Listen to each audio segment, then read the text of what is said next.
tayo po muna ay magre-recap kung ano ang nangyari. Kung may Bible po kayo at nag-take down kayo ng notes, mas mainam po siguro. So, buksan po natin ating Bible sa Acts 13. Babasahin ko po muna sa 13, 13:13. So, now Paul and his companions set forth to sail from Paphos and came to Perga in Pamphylia, and John left them. So si John Mark po, iniwan sila nung sa biyahe na ito at bumalik siya ng Jerusalem. So nung dumating po sila sa Antioch of Pisidia, umattend po sila ng church service. So ito po yung church service sa synagogue. Ang composition po ng service is ang pagbabasa ng salita ng Diyos, pagkatapos ay magsasalita. So sa verse 15 po, sinasabi dito, after the reading from the law and the prophets, the ruler of the synagogue sent a message to them, saying, brothers, if you have any word of encouragement for the people, say it. So may custom po sa synagogue na kung may bumibisitang teacher, siya yung papasalitain. Dahil madami pong itinerant teachers, yung teachers po na pabalik-balik, palipat-lipat ng lugar, katulad ni na Pablo. So ang ginawa po ni Pablo ay, ito po nakasulat sa passage natin before, is kinonect niya, in-address niya ang men of Israel at saka yung mga Gentiles. So, men of Israel and you who fear God. Ito po ang nakasulat sa verse 16. Men of Israel and you who fear God. Pagkatapos po, nilahad po ni Paul yung history ng nation, yung history ng lahi ni Israel, na kung saan sila ay galing ng Egypt, 40 years sila nasa kagubatan ng wilderness at pumasok sila sa Canaan after 450 years. So ang ginagawa dito ni Paul is iniisa-isa niya yung history ng buong Israel at pinapakita niya na ang logical na conclusion o ang pinlano ng Diyos ay natupad kay Jesus. So ang sinabi dito sa 22, and when he had removed him and raised up David, ito po yung kay Saul, and when he had removed him and raised up David to be their king, of whom he testified and said, I found David the son of Jesse, a man after my own heart, who will do all my will. So, ini-emphasize po ni Paul si David. At pagkatapos po, pumunta na siya kay Jesus. Sa verse 23, of this man's offspring, God has brought to Israel a Savior, Jesus, as He promised. So lahat po ng promises ng Diyos sa mga patriarchs, sa mga nauna, sina Abraham, Isaac, and Jacob, pati na rin kay David, ay natupad kay Jesus Christ. At ito po naka-post sa ating slide is Acts 13, 37 to 39. So ito po yung gospel na inilahad ni Paul sa mga taga-Antioch of Pisidia. So essentially po, yung last passage na yun natin is, yun yung buong service o yung ceremony po. So Acts 13, 37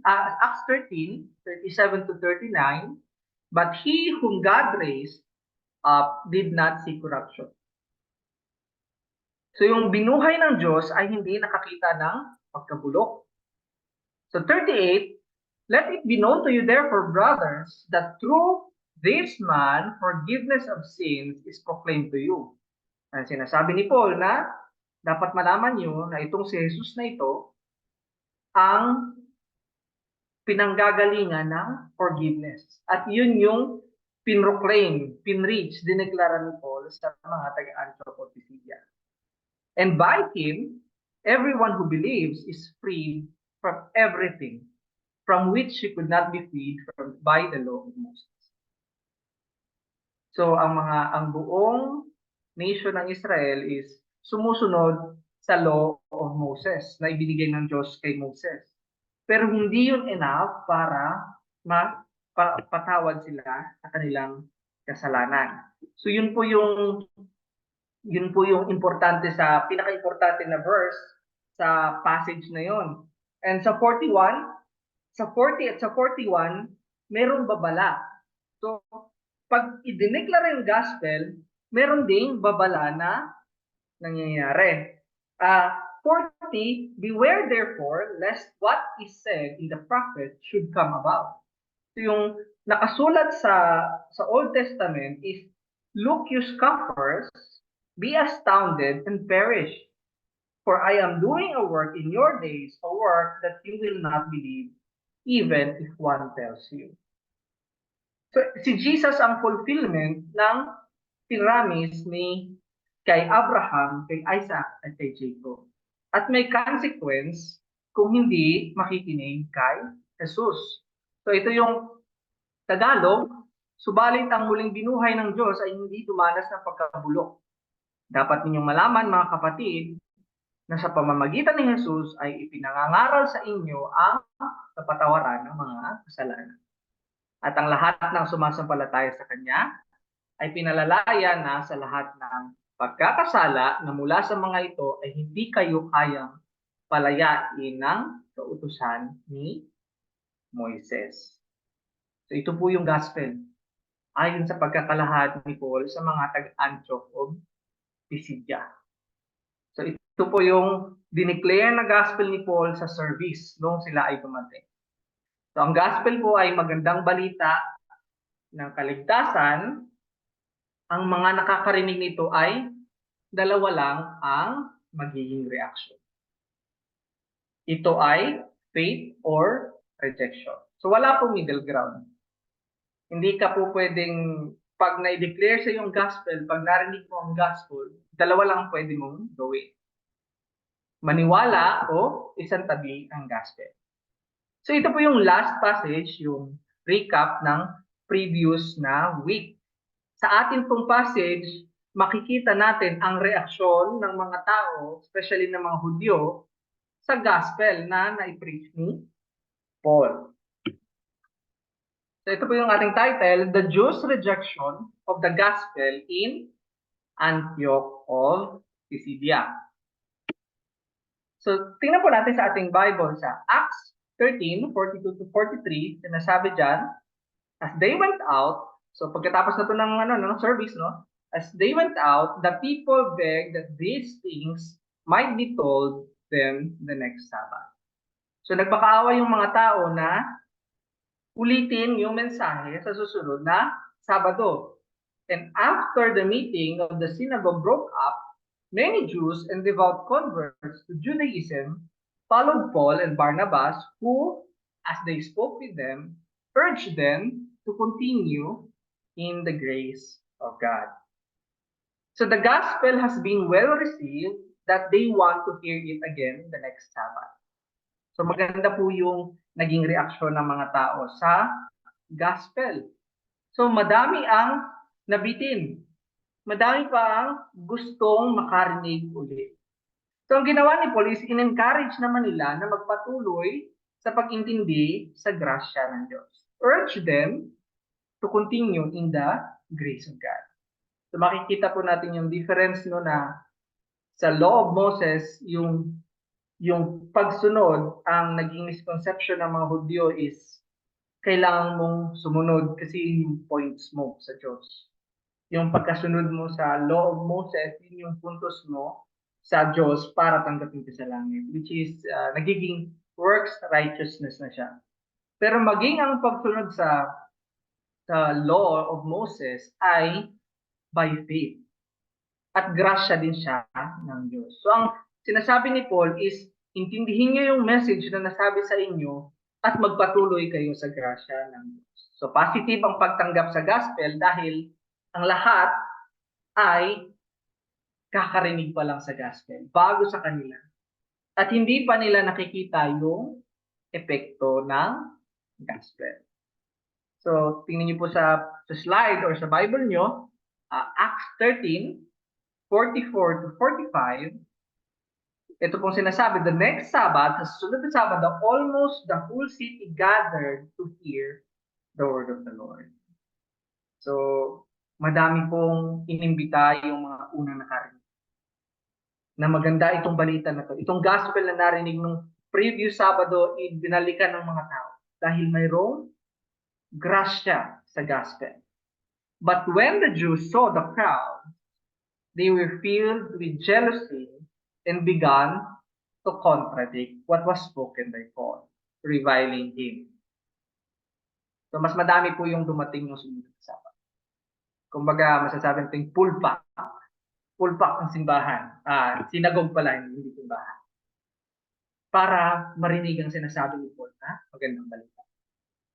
So dahil sa dami ng dumating na Diyos ay mayroong inggit. So magandang message, magandang intensyon ng nagsasalita, pero naapakan nila Paul yung mga taga-sinagog. So sila po ay nainggit at reviling, nagalit kay Paul or siniraan si Paul or kinontra si Paul. So yun na po makikita natin yung reaction ng tao. Maganda yung intensyon ng tao, maganda yung binanggit na gospel, pero hindi lahat natuwa. So, sa Acts 13, 46 to 47, and Paul and Barnabas spoke out boldly, saying, it was necessary that the word of God be spoken first to you. Since you thrust it aside and judge yourselves unworthy of eternal life, behold, we are turning to the Gentiles. For so the Lord has commanded us, saying, I have made you a light for the Gentiles, that you may bring salvation to the ends of the earth.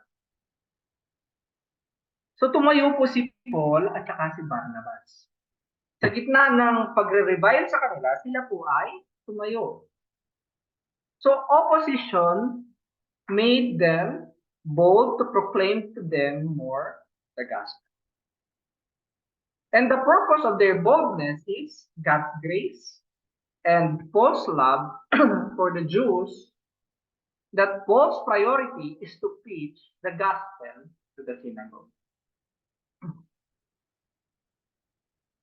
So yung si Paul at saka si Barnabas ay sinet aside para sa Gentiles. Pero nasa Gentile world na sila, ang una pati nilang pinuntahan ay ang mga Jews. At the Jews revealed, pinakita ng mga Hudyo na laban sila sa gospel. Posibleng inggit lang sila kay Paul, posibleng galit sila kay Paul dahil naungusan sila or nawala yung kapangyarihan nila, pero ni-reject nila ang gospel. Kahit ano man ang motive nila, ni-reject nila yung magandang gospel na in-offer ni Paul, na din-explain ni Paul. So nakita po natin sa pagkabasa natin sa recap na yung explanation ni Paul is yung gospel ni Jesus Christ ay fulfillment ng lahat ng nangyari sa bansang Israel. So may side din po na practical itong ginawa ni Paul na sinabi nila na kailangan na yung word of God ay unang binanggit o pinaalam o diniklara sa mga Hudyo. So in a sense, it is also practical para kay Paul na magsimula sa synagogue dahil ang mga tao sa synagogue ay pamilyar sa Old Testament, sa Tanakh, sa the law, the prophets, and the writings. So Tanakh is Torah, Nevi'im, Ketuvim. So yun yung mga Hebrew word para sa Torah is law, Nevi'im is prophets, Ketuvim ay mga writings. So it was necessary that the word of God be spoken first to you, sa mga Jews, sa synagogue, sa sistema nila, sa religion, sa Judaism ng araw na yon, kahit nasa labas na ng Israel.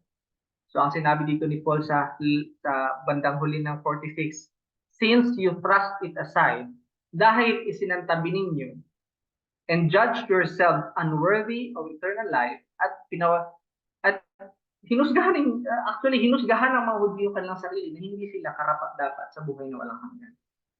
Behold, we are turning to the Gentiles. So ang ginawa ni Paul is, hinold niya na accountable yung mga Jews sa ginawa nila in respect sa gospel, sa napakagandang gospel na pinresent sa kanila ni Paul. So since God's people, Israel, rejected the gospel, Paul now turns to the Gentiles. So makikita po natin na hindi po binaliwala ang mga Hudyo.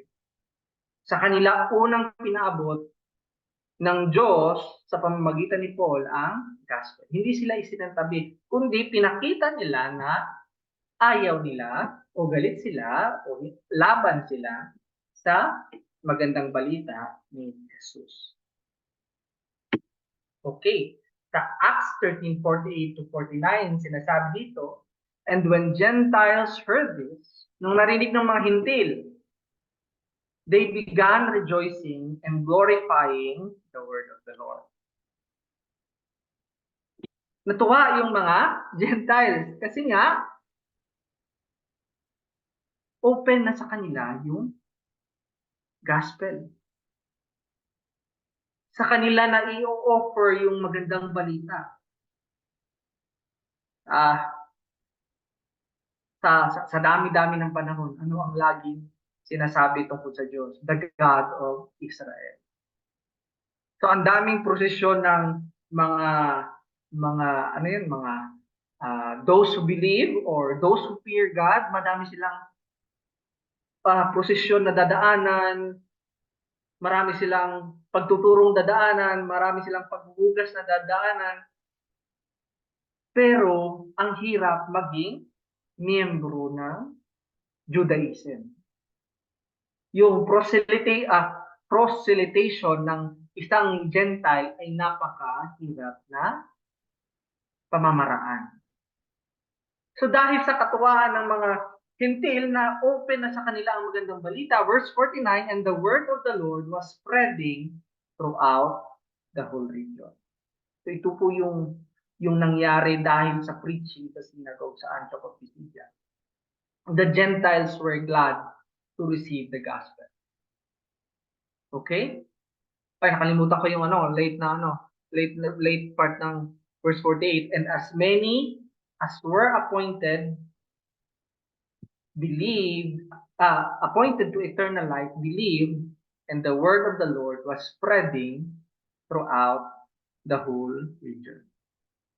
So those who are elect believe.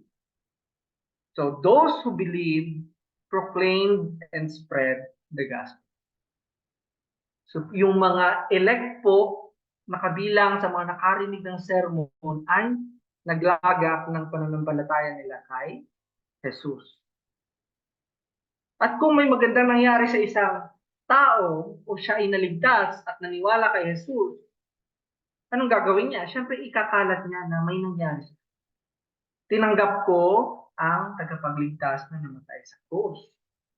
So kumalat yung gospel. Yun ang naging reaksyon ng mga Gentiles sa pag-proclaim ni Paul ng gospel. Okay, verse 50, but the Jews incited the devout women of high standing and the leading men of the city and stirred up persecution against Paul and Barnabas and drove them out of their district. So kung matagal na kayo sa simbahan, minsan madumi din ang politika sa simbahan pag ang simbahan ay nagkakaroon ng division or individual. So pag lumisya na sa gospel, pag kapangyarihan, pera, katanyagan o pamumuno na ang pinag-aagawan, kahit ganito nangyayari sa normal na simbahan. So hindi gusto ng mga Hudyo na mawala ang kanilang influence. That the Jews used their influence in the society to stop Paul and Barnabas and push them out. So they used politics to hold on to their power in the synagogue. So kung matagal na yung mga nasa synagogue na Hudyo, komportable na sila nang nakakaangat, silang may impluwensya, sila ang pinaniniwalaan. Nung dumating si Paul, maganda man ang kanyang mensahe, maganda man ang kanyang intensyon, ay pinainggitan sila at pinagplanuhan. At gumamit ng kapangyarihan na political outside ng sinagogue. Ito ay mga devout women. So, member ng sinagogue, na Gentile, na high standing, leading men of the city. So, yung mga powerful women, tsaka yung mga leaders. So, yun yung ginamit nila para persecute si Paul at si Barnabas. So, sa Acts 13:51 to 52, but they shook off the dust from their feet against them and went to Iconium. And the disciples were filled with joy and with the Holy Spirit. So, iniwan nila. So, yung shaking off ng dust from their feet ay expression ng mga Hudyo ng disgust. Kahit yung alikabok nyo, ayaw kong dalhin. Kumbaga, wala tayong fellowship. Kayo ay kalaban dahil sa ginawa ng mga Hudyo sa magandang balita. Dahil ni-reject nila ang magandang balita. Pero doon po sa mga Gentile, those who believed in the gospel were led by Paul and Barnabas. So ito po yung mga Gentile ay nabago yung buhay nila dahil sa gospel. So naranasan naman po natin sa mga naniwala na sa gospel na nabago po yung buhay natin. Nabago yung panlasa natin, nabago yung pananaw natin sa buhay, nabago yung mga importante sa buhay natin dahil meron na tayong pag-asa. Yung pag-asa na binigay ni Jesus na kapatawaran ng ating mga kasalanan. So ano po yung mga applications natin? So, yung makukuha natin, masasabi natin na matututunan natin sa ating passage. Na reaksyon ng tao sa gospel. So, application, una sa mga application is nakuha ko is gospel rejection happened to Jesus. Gospel rejection happened to Jesus. It happened to Paul, and it is common in our life of following. So nangyari po yung isinantabi yung magandang balita ni Jesus. Nangyari mismo kay Jesus yun. Nangyari kay Pablo. So hindi po malayo na mangyari, o baka may mga experience na tayo na pag-share natin ng gospel ay hindi maganda ang pagtanggap. So makikita po natin yung rejection ng gospel kay Jesus. So lipat po tayo sa Luke 4:16 to 30. So babasahin ko lang ng mabilis. So ito po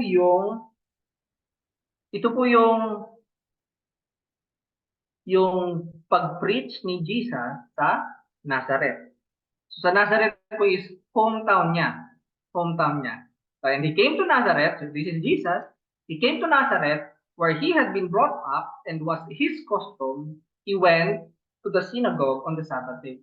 So katulad nila Paul, pumunta din si Jesus Christ sa Sabbath day. So katulad ng nalalakit na nasabi ko sa inyo kanina na ang synagogue, ang service sa synagogue is babasahin muna yung word bago may teacher na magtuturo. So verse 17, Luke chapter 4 verse 17, and the scroll of the prophet Isaiah was given to him. He unrolled the scroll and found the place where it was written. So ito po yung nakita ni Jesus. Ang hinanap ni Jesus sa scroll is yung passage ni Isaiah na ito. The Spirit of the Lord is upon me because He has anointed me to proclaim good news to the poor. He has sent me to proclaim liberty to the captives and recovering the sight of the blind, to set at liberty those who are oppressed, to proclaim the year of the Lord's favor. Yun yung piniling passage ni Jesus. Na yung Espiritu ng Diyos ay nasa Kanya at siya ay inanoint para deklara ang gospel, ang good news sa mga mahihirap para palayain ang mga nakakulong at makuha ang paningin ng mga bulag at palayain ang mga nakakapit. At ideklara ang taon na pabor ng Diyos. Pagkatapos noon, he rolled up the scroll, verse 20, Luke chapter 4, and he rolled up the scroll and gave it back to the attendant and sat down. So ang sitting down po is, yun yung posture na nagtuturo, and sat down. At ito yung sinabi ni Jesus, and he began to say to them, today, this scripture has been fulfilled in your hearing. So, ang tigas ni Jesus, ang sinasabi niya na, ang sinabi ni Isaiah na ito ay natupad na sa inyong presensya. Ngayon, so ang sinasabi ni Jesus, ako yung katuparan ng Isaiah. So, ang reception din, ganun din, katulad din sa ating passage, and he began to say to them, sa verse 22, and all spoke well of him and marveled at the gracious words that were coming from his mouth. And they said, is not this Joseph's son? So, ang ganda na eh. Ang galing ng pagkakasabi, ang ganda ng balita, pero anak to ni Jose. At ang sabi ni Jesus, verse 23, and he said to them, doubtless you will quote me this proverb, physician, heal yourself. What we have heard you did at Capernaum, do here in your hometown as well. And he said, truly, I say to you, no prophet is acceptable in his hometown. So sinasabi ni Jesus, walang dangal ang propeta sa sarili niya, bayan. Ito ang ginawa ni Jesus. Ang sinabi niya sa mga nagdududa, but in truth, sa katotohanan lang, I tell you, there were many widows in Israel in the days of Elijah, when the heavens were shut up for 3 years and 6 months, and the great famine came over the land, and Elijah was sent to none of them, but only to Zarephath in the land of Sidon. So nakita niyo po yun? Nung si Elijah, pinigilan niya, nagdumalangin siya sa Diyos na pigilan ang ulan sa loob ng 3 taon, walang ulan at walang tinulungan si Elijah sa lahat ng balo ng Israel. Kundi ang tinulungan niya ay si Zarephath na nasa Sidon. Tapos ang isa pang example ni Jesus, marami ang lepers, and sa verse 27, and there were many lepers in Israel in the time of Prophet Elisha, and none of them was cleansed, but only Naaman the Syrian. So sa kadami-dami ng ketungin sa Israel, walang nilinis si Elisha na ketungin maliban kay Naaman. Si Naaman, Syrian. Gentile. So when they heard these things, all in the synagogue were filled with wrath. Nagalit sila kay Jesus. Tumayo sila, and they rose up and drove him out of town and brought him to the brow of the hill on which their town was built, so that they could throw him down the cliff. Diba? Si Paul pinersecute palabas, pero si Jesus, nung nireject ang kanyang gospel, ang kanyang good news, nung kinote niya si Isaiah, gusto siya patayin ng mga taga-Nazaret na nakita siyang lumaki, nakilala ang kanyang pamilya. Di ba? Nakaranas ng rejection si Jesus nung dineclare niya yung magandang balita. At ito rin yung sa ating passage na nangyari kay Paul. Yun din yung nangyari kay Paul. So, yun yung nangyayari pag dinoproclaim ang gospel. Either maniwala ka sa magandang balita ng Diyos o isang tabi mo at magalit ka sa negative na magandang balita. Acts 13:46, sa ating passage, ang sinasabi ni Paul, and since you thrust it aside, dahil kayong mga Hudyo, isinantabi nyo ang magandang balita and judge yourself unworthy of eternal life, at hinusgahan ninyo ang inyong mga sarili na hindi kayo karapat-dapat sa buhay na walang hanggan, ang sinasabi ni Paul is kami ay pupunta na sa mga tulad din ng example ni Jesus Christ na sa lahat ng balo sa Israel, walang tinulungan si Elijah, kundi si Zarephath na taga Sidon. Maging ang lahat ng kitungin, walang tinulungan si Elisha, kundi ang Syria na si Naaman. Isa rin, hindi. Nakaranas ng rejection si Jesus. Sa ating passage ngayon, nakaranas na rejection si Paul. At hindi rin po tayo exempted sa rejection pag tayo ay nag-aabot ng magandang balita. So one of the indicator that we are following Jesus is that we are hated for our reason faith with Him. So isa po sa palatandaan na tayo ay sumusunod kay Jesus.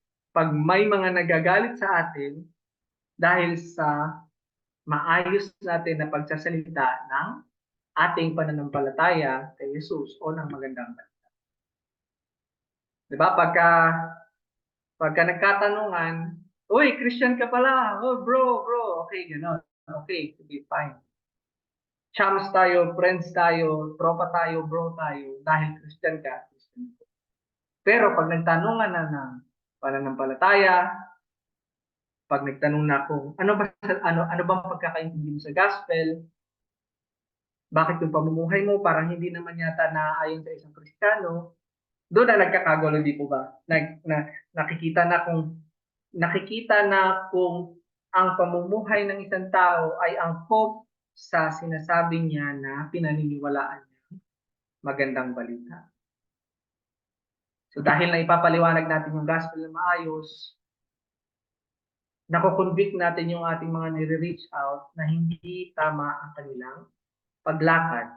At kung narinig na ang gospel, dalawa lang ang pwedeng reaksyon. Wala pong neutral na reaksyon. Either maniwala kay Jesus o isang tabi ang magandang balita. So in John 15, 18 to 25, punta po tayo sa John.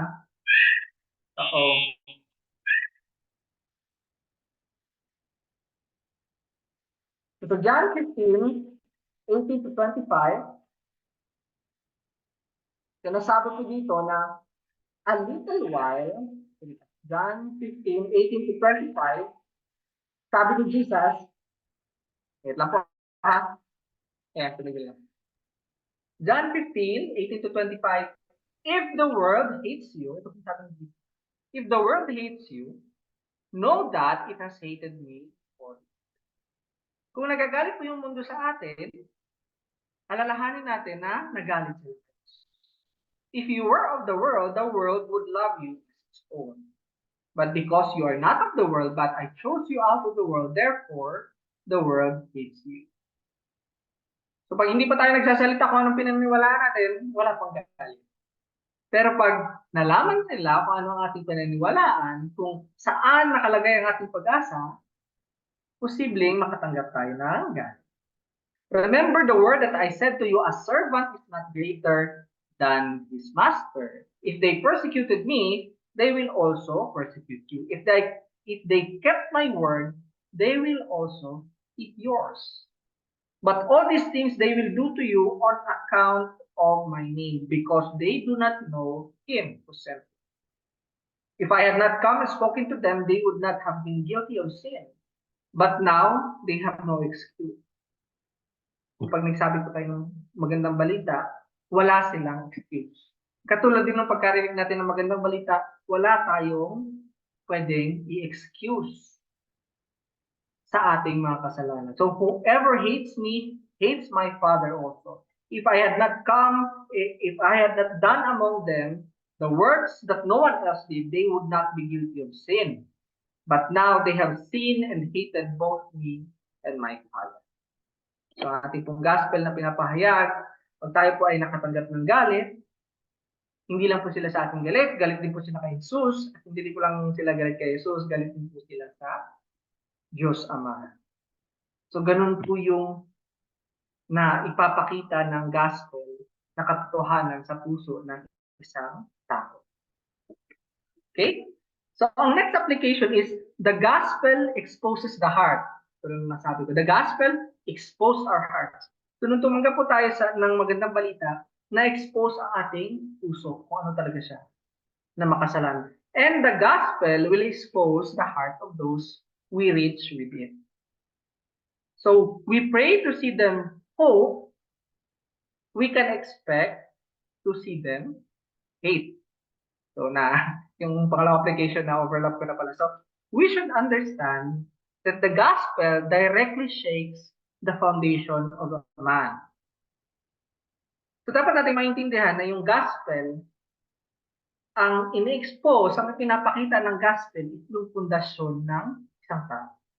Yung mga bagay na kung hindi matibay is ayaw pag-usapan, ayaw ipakita, inatago niya. So, gospel directly shakes the foundation of a man, and that is uncomfortable at best, and that makes the gospel a scandal to people. Ano pong sinasabi sa atin minsan pagka nasabi natin na tayo ay makasalan, okay pa lang. Ako ay makasalanan. Tinanggap ko ang magandang balita para sa kapatawaran ng ating kasalanan. Pero pag sinabi na, ikaw din ay makasalanan. So, doon na nagkakaroon ng problema kasi nagiging pakialamero ka na, nagiging osyosero ka na, nagiging nagmamarunong ka na. So, skandalo ang gospel pag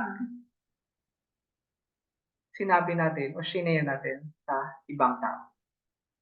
So, since we understand this, dahil naintindihan natin na skandal ang gospel, we can be gracious towards them despite their tendency to hate us. So, kaya inutos ng Diyos na mahalin natin ating kapwa. So, isa sa mga pagmamahal na ma-express natin, isabihin natin sa kanyang gospel. Pero kung tayo ay bumbalikan ng galit, tayo din po ay maging gracious. Maging gracious towards them despite their tendency to hate us. Kahit magalit sila sa atin, hindi tayo agad magre-react. Tayo ay magiging mapasensyoso. Pag hahanapan natin ng paraan na makapag-usap pa tayo ng mas matagal.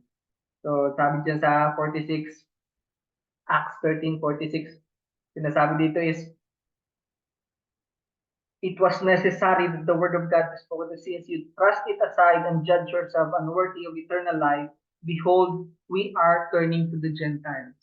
So makikita natin sa verse na to, hindi lang siya judgment, kundi ito din ang expression ng isang nagmamahal. Diba? So which is yun yung next natin na application. Okay? Application natin dito is, love should be driving our proclamation and evangelism.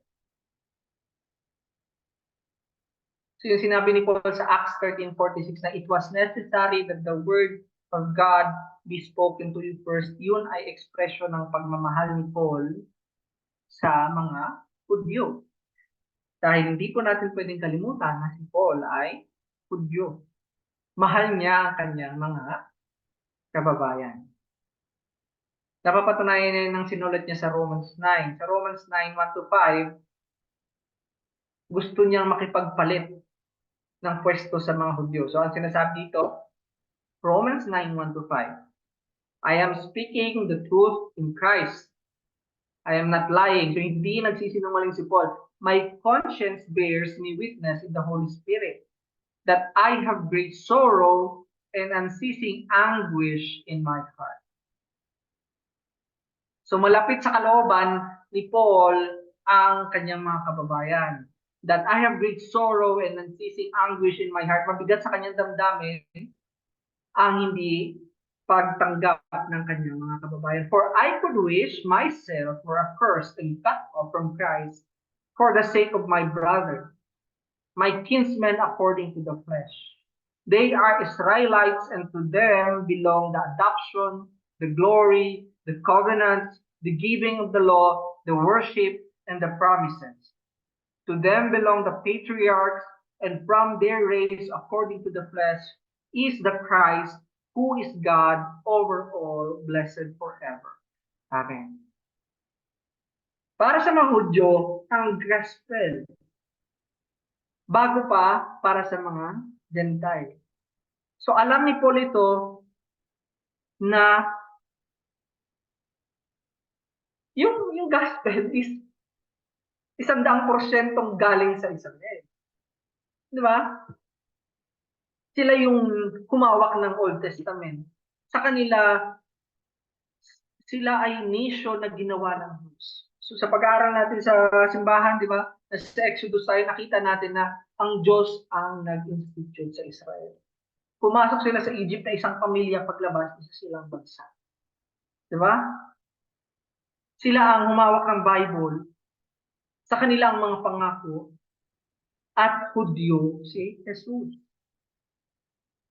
So Paul wished himself to be damned if that would accomplish the salvation of the Jews. Kung pwede lang na si Paul ang mapunta sa impyerno para masave ang kanyang mga kababayan. Pero hindi ganun eh. Hindi ganun ang itinakdang daan ng Diyos. Ang itinakdang daan ng Diyos ay tanggapin nila ang kanilang sariling Messiah, si Jesus. Natanggapin nila ang magandang balita ng kapatawaran ng kasalanan na in-accomplish o ginawa ni Jesus. So makikita po natin yung love, yung pagmamahal ni Paul. Hindi lang na, kaya nga hindi, kung sa makikita natin sa Acts 13:46, hindi niya sinabing hinuhusgahan niya yung kanyang mga kababayan. Ang sinabi niya dito sa 46, ang sinabi niya is, since you thrust it aside and judge yourselves. So hindi si Paul ang humusga sa mga Hudyo, kundi ang mga Hudyo ang humusga sa kanilang mga sarili dahil tinanggihan nila ang magandang balita ng kanilang sariling Messiah. So application po natin dyan sa ating mga sarili. So we reach the people with the gospel, with the love that God has for people. So nung tinanggap natin ang gospel, nalaman natin sa scripture, sa ating Biblia na mahal tayo ng Diyos. Kaya niya pinadala ang kanyang buntong na anak para mamatay sa krus. Ganun din po ang motivation natin para i-reach out yung ating mga mahal sa buhay, mga kaibigan, mga naliligaw ng landas na nasa ating paligid ng magandang balita. Pagmamahal. Hindi yung judgmental na mali ka. Mali yan. Or wala ka ng pag-asa, pupunta ka na sa impyerno kasi itong magandang balita hindi mo pinapansin. Hindi po ganoon, di ba? Kailangan tayo po ay may pagmamahal sa pag-abot natin sa mga tao. So love should be driving our proclamation of the gospel and our evangelism. So another application, despite the rejection that we will surely experience, we must be encouraged because there are some who will surely believe. We can trust God for the result, we just have to be faithful. So kahit po may rejection na sigurado mararanasan natin bilang Kristiyano sa pag-abot natin ng gospel, hindi po dapat tayo mawala na humina ang loob. Dahil nangako ang Diyos na may mga maliligtas. Marami siyang ililigtas. So, kailangan natin pagtiwalaan ng Diyos sa resulta ng ating pag-abot sa mga tao ng gospel. Ang ating trabaho ay maging tapat. Maging tapat na ang aabot natin sa tao is yung tamang gospel. Tamang Kristo. Tamang Diyos. Tamang paniniwala. So sa Acts 13:48, basahin niyo po and babasahin ko po, and when the Gentiles heard this, they began rejoicing and glorifying the word of the Lord, and as many, yung madami, as were appointed, na itinakda to eternal life para sa buhay na walang hanggan, ay believe, naniwala. Yun po yung election. Ang sinasabi ng Diyos is sa kapangyarihan niya, sa kapangyarihan niya, itinakda niya kung sino ang maliligtas. So, nakataya po yung pangalan ng Diyos sa election. Nakasulat ang isang tao, tinakda ng Diyos na iligtas niya ang isang tao at hindi siya mabibigo. Ililigtas niya ang tao. Na kanyang ililigtas. So, appointed to eternal life. They believe, appointed to eternal life. So, marami pong ayaw sa election. Dahil nga, parang walang choice ang tao. Parang robot ang tao. Pero hindi naman po natin alam. Parang ganito po nagwo-work ang mga bagay-bagay na ang mga taong tumanggap ay niligtas ng Diyos.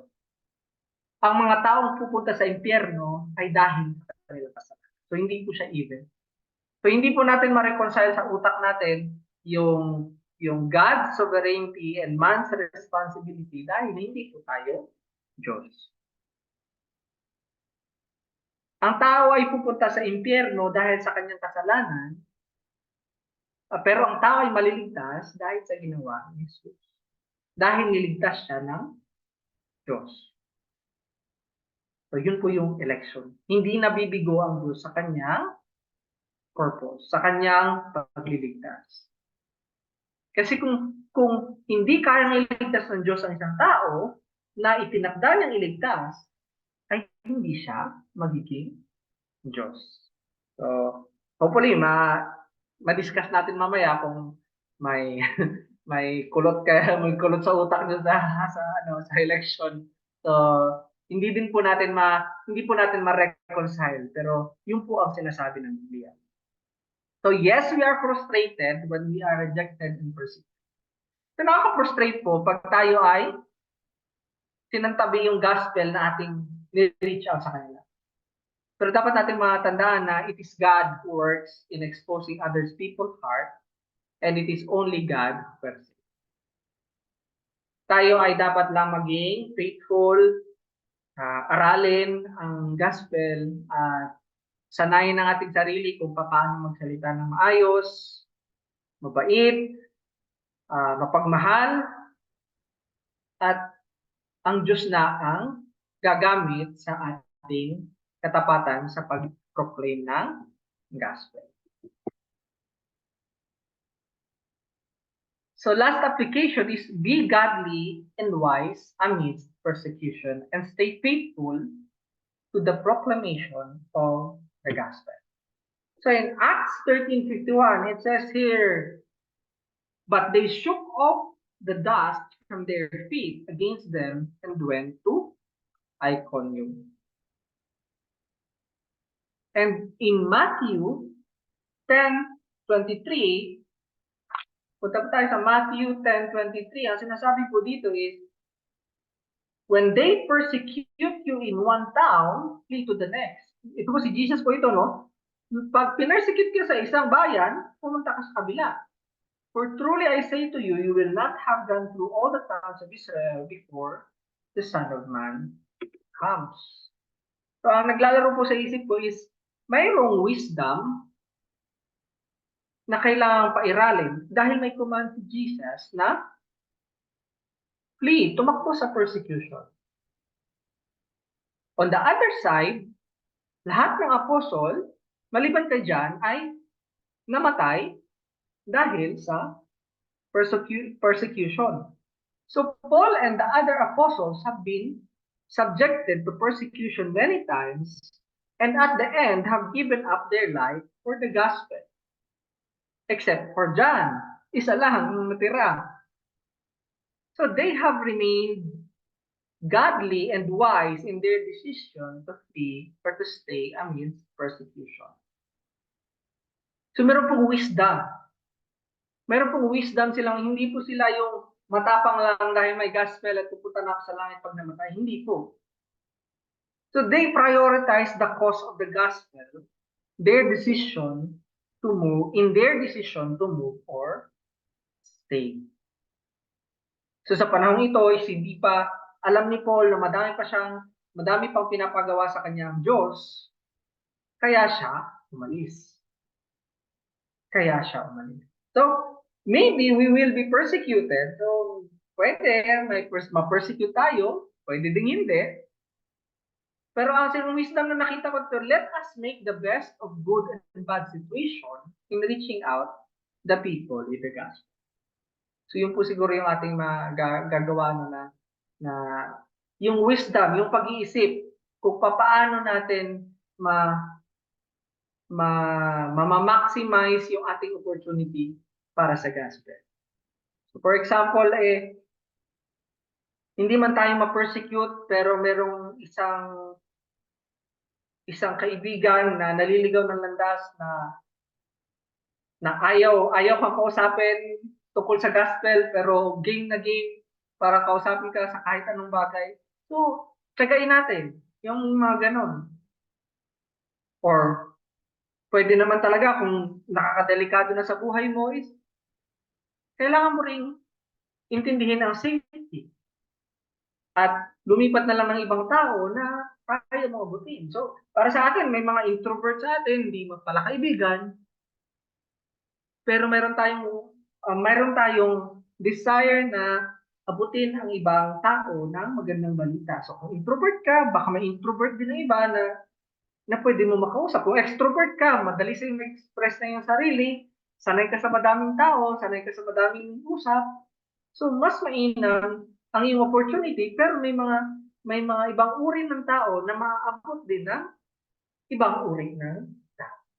So make the best ng opportunity natin sa mga tao, siguro to make friends, to engage sa mga activities na ang aim natin, ang purpose natin is abutin sila na gospel. So makita natin dito is nag-flee si Paul at si Barnabas dahil madami sila. Pero may mga time nagsistand si Paul, binabato si Paul, nilatigo ng mga Hudyo, nahuhuli ng mga Roman soldier, nakulong. Pero mayroong wisdom. Kasi ang priority is yung cause ng gospel. Kung paano ma-maximize, paano maaabot yung mga tao, paano matuturuan, ma-disciple yung church. So madaming bagay na magaganap sa ating mga Kristiyano o bilang isang simbahan na tayo ay sama-sama at magiging wise sa pamamagitan ng pag-aaral ng scripture at ng panalangin para maipalaganap ang gospel. So makita natin yung gospel na pinalaganap ni Paul, masahin ko lang ulit, yung sa Acts 13, yung sinabi niya sa sermon, sa verse 37, mas na yun. But whom God raised up did not see corruption. This is Jesus. Let it be known to you therefore, brothers, that through this man, dahil kay Jesus, forgiveness of sins is proclaimed to you. And by him, by Jesus, everyone who believes is freed from everything from which you could not be freed by the law of Moses. So, ganun po kaganda ang gospel na pinabot sa atin in Jesus Christ. So, let us pray. Father God, maraming salamat, Panginoon, sa kaligtasan na iyong pinagkaloob sa amin na isinakatuparan ni Jesus sa krus ng Kalbaryo. Alam po namin na ang mga naranasan ni Paul at ng kanyang mga tinuruan ng mga disipulo ay kalooban niyo po sa amin. So, kayo po ang mag-sustain sa amin at kayo po ang mag-keep sa amin, Lord. Bigyan niyo po kami ng courage na mag-stand sa gospel na aming paniniwalaan at maging mapagmahal sa pag-abot sa mga tao na maaabot namin ng gospel. At naway kayo ang maluwalhati sa lahat ng aming gagawin, sa lahat ng aming aksyon, at maging dependent kami sa inyo sa paghingi ng katalinuhan, Lord, at katapangan para maipaabot ang magandang balita. Ito po ang dalangin sa matalas sa pangalan ni Jesus. Amen.